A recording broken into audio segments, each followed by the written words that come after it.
They say love is blind, but in truth, love sees more clearly than money ever can. It notices kindness before wealth, honesty before comfort, and faith before fortune.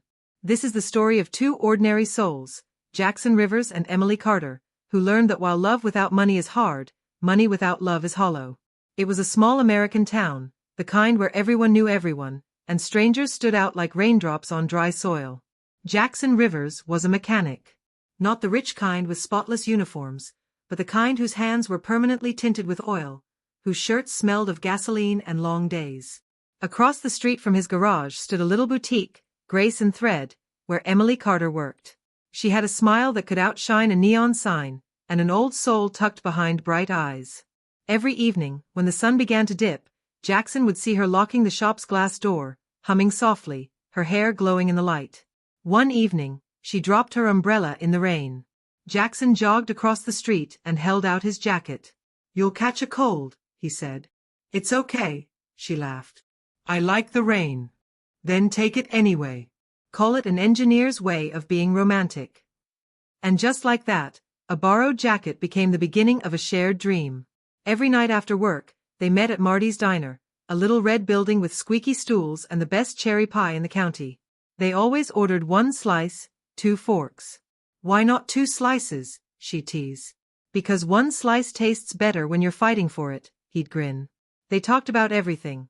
The kind of house they'd live in, the color of their future car, how many stars they could see from the garage roof.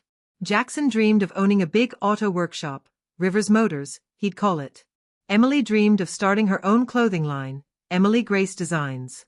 They were both dreamers, the kind of people who believed hard work could outgrow poverty. Sometimes, the world mocked them for it. "Two broke kids in love," people whispered. "They'll be hungry by Christmas." But they didn't care. They had pie, dreams, and each other. What more could they possibly need? Then came winter. The boutique where Emily worked shut down. The owner went bankrupt, and Emily lost her job overnight. Meanwhile, Jackson's garage rent doubled. His boss hinted that he might sell the place soon. Money was tight. Nights got colder. One evening, Emily sat in her apartment staring at her last $20. There was a knock on the door. Jackson stood there, hair tousled, grease on his face, holding an envelope. "What's that?" she asked. "My savings," he said simply. "It's not much, about 400, but it'll help you start sewing again." "Jack, no. You need this."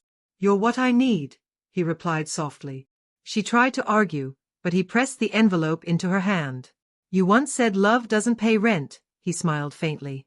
"But maybe it buys a little hope." That night, Emily couldn't sleep. She prayed silently, her hands over that envelope, both grateful and afraid. With Jackson's money, she bought fabric and an old sewing machine from a thrift store. She set it up by her window and began to stitch late into the night. Her designs were good, simple, elegant, made with heart. She sold dresses at the weekend market, earning enough to get by. And then, one Saturday, she met Daniel Hart. Daniel was everything Jackson wasn't. Tall, rich, well-spoken, with a smile that had more confidence than sincerity. He bought one of her dresses, then ordered 5 more for his clients. Soon he was stopping by often, praising her designs, bringing coffee, suggesting she expand. "You've got real talent, Emily," he said one afternoon. "You shouldn't be wasting it in a small town. Come to the city. I could introduce you to people." His words sparkled like promises, the kind she hadn't heard before. Jackson noticed, of course. He always did. One evening, as she packed her things, he spoke quietly.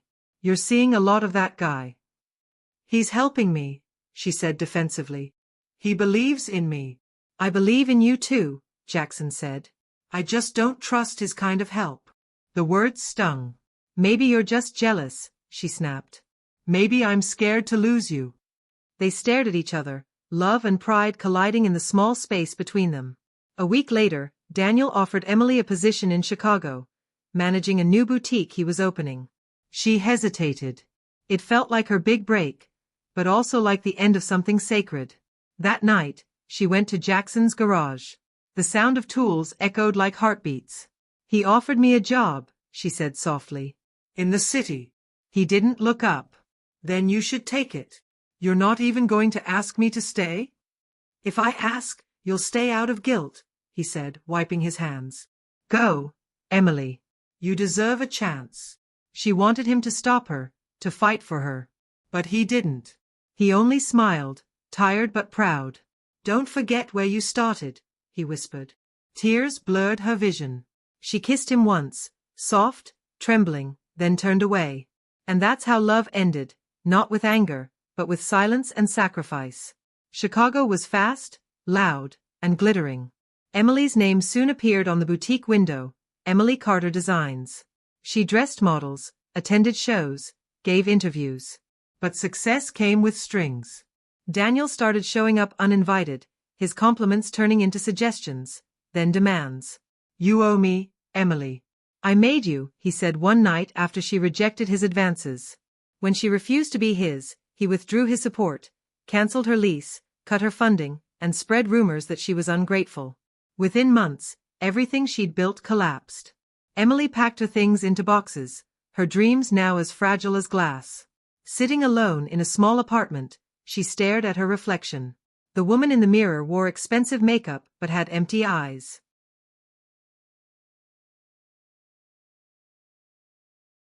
You wanted a better life, she whispered to herself.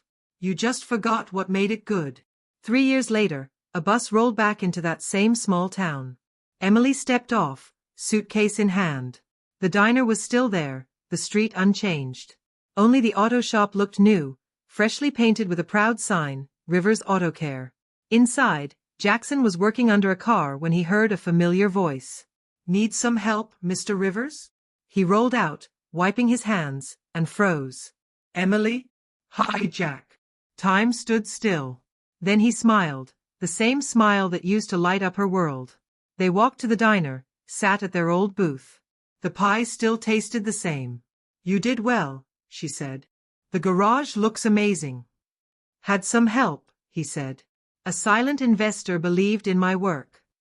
I wish I'd believed in us like that. We were young, he said kindly. You needed to see the world. She lowered her eyes. Daniel wasn't who I thought he was. I figured, he said softly. The man who gives you everything usually expects more than he says. Tears welled up. You must hate me. No, he smiled. I stopped hating you the day I realized love's not about ownership. It's about wishing the other person peace, even if it's without you. The words broke her completely, not from pain, but from grace.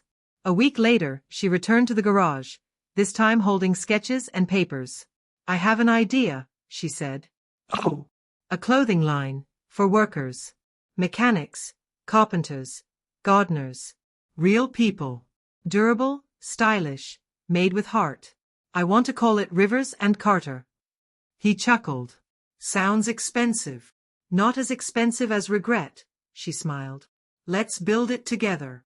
He studied her, the determination in her eyes, the same fire he'd fallen for years ago. You really mean it? Completely.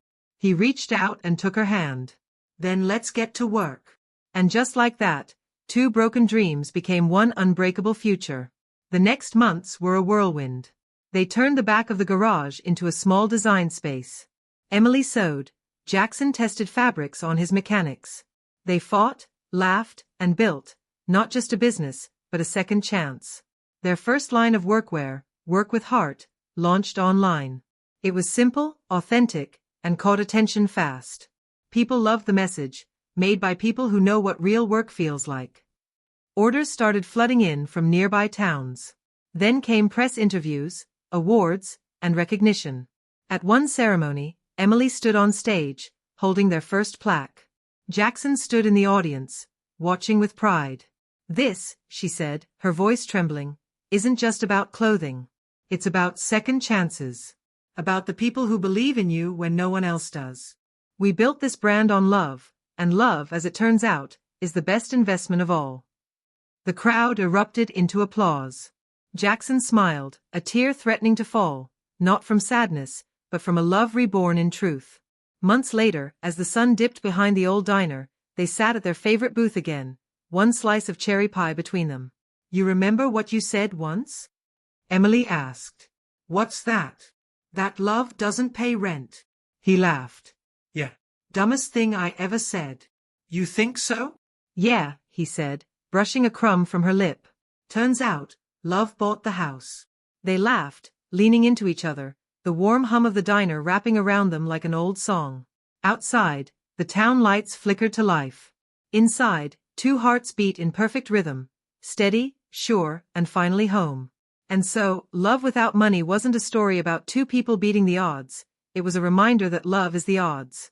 Because love without money is hard, yes, it's full of struggle, sacrifice, and faith that sometimes feels foolish. But in the end, money can buy comfort, not connection, success, not sincerity. Love, when real, is wealth itself. Moral lessons. 1. True love survives scarcity because it's built on sacrifice, not status. 2. Money can open doors, but love keeps hearts open. 3. Forgiveness is richer than pride, it buys peace that gold can't. 4. The right partner doesn't complete you, they build with you. 5. Love without money may start small, but with faith, it grows into something priceless.